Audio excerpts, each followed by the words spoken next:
മതി. ഈ ഒരു ടെസ്റ്റ് ഒറിജിനൽ കറ പോകുന്ന മരുന്ന് വിൽക്കുന്നവർക്ക് മാത്രമേ കാണിക്കാൻ സാധിക്കൂ. ഈ ടെസ്റ്റ് കാണിച്ചു തരുന്ന മരുന്ന് ഞാനെന്നല്ല ആര് വിൽക്കുന്ന കണ്ണു ഉടച്ചു കൊണ്ടുപോകാം. ഈ ഒരു ടെസ്റ്റ് കാണിക്കുന്നത് ഒറിജിനൽ കറ വരുന്ന മരുന്ന് വിൽക്കുന്നവർക്ക് മാത്രമേ ഉള്ളൂ. ഇതുണ്ടോ, ഇത് മഷിയാണ്.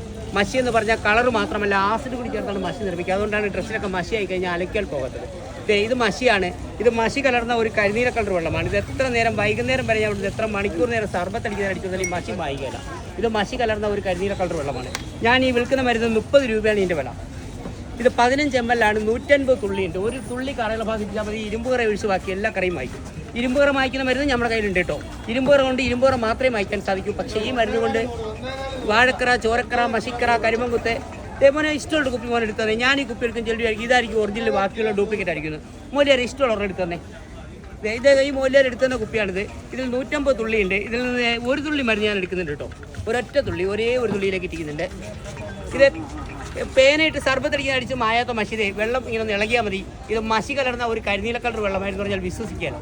ഇതുകൊണ്ടോ അടയാളമില്ലാണ്ട് ഈ മഷി അങ്ങനെ അടയാളം ഇല്ലാണ്ട് മാഞ്ഞു പോകുന്ന കാണിയാൽ വെള്ളം ഇങ്ങനെ ഇളകിയാൽ മതി. മഷീൻ്റെ അടയാളം പോലും കാണിച്ചു തരാൻ നിശേഷം മാഞ്ഞു പോകുന്നുണ്ടോ. മഷി ഒരു തെളിവില്ലാണ്ട് മാഞ്ഞു പോകും. ഒരു തുള്ളി മരുന്ന് ഇട്ടിച്ചാൽ ഇതുപോലെ 10-20 സെക്കൻഡ് കൊണ്ട് മായും. അതേസമയം 2 തുള്ളി ആണെങ്കിലോ അപ്പം തന്നെ മായുന്നുണ്ടോ.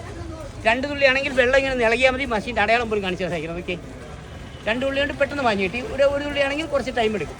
ഇതുകൊണ്ട് ഇതേപോലെ എന്ത് കറയും വായിക്കാം. വസ്ത്രങ്ങൾ എന്തെങ്കിലും കറയുള്ള ആരെങ്കിലും ഈ കൂടുതലും മുന്നോട്ട് വരാം. ഇരുമ്പ് കറ ഒഴിച്ച് ബാക്കി എല്ലാ കറയും വായിക്കാം. ഇരുമ്പ് കറ വായിക്കുന്ന മരുന്ന് ഞാൻ എടുത്തിട്ടുണ്ട് കേട്ടോ.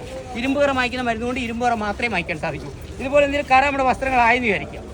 ഇതുപോലെ എന്തെങ്കിലും കറ വസ്ത്രങ്ങളായാൽ കല്ലിട്ട് സോപ്പിട്ട് തേച്ചൊരച്ച് കഴുകുന്ന ക്ലോറക്സ്, ക്ലോറിനൊക്കെ വിപണിയിൽ വാങ്ങിക്കാൻ കിട്ടും. പക്ഷേ ഈ മരുന്ന് ഹൈപ്പോ എന്ന് പറയുന്ന ഈ മരുന്ന് ഈ 30 രൂപയാണ് ഈ കുപ്പീൻ്റെ വില. 15 ml ആണ്. ഇതിൽ 150 തുള്ളിയുണ്ട്. ഒരു തുള്ളി മരുന്ന് ഡസ്റ്റിങ് ഒന്ന് പരട്ടി കൊടുത്താൽ മതി കേട്ടോ.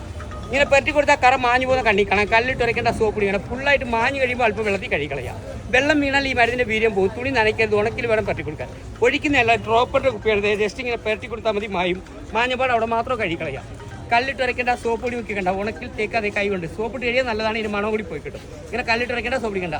അതുപോലെ തന്നെ വസ്ത്രത്തിന് നൂലിന് പോലും തേയ്മാനമില്ല. അതിൻ്റെ ഏറ്റവും വലിയ തെളിവ് കാണിച്ചു തരാം.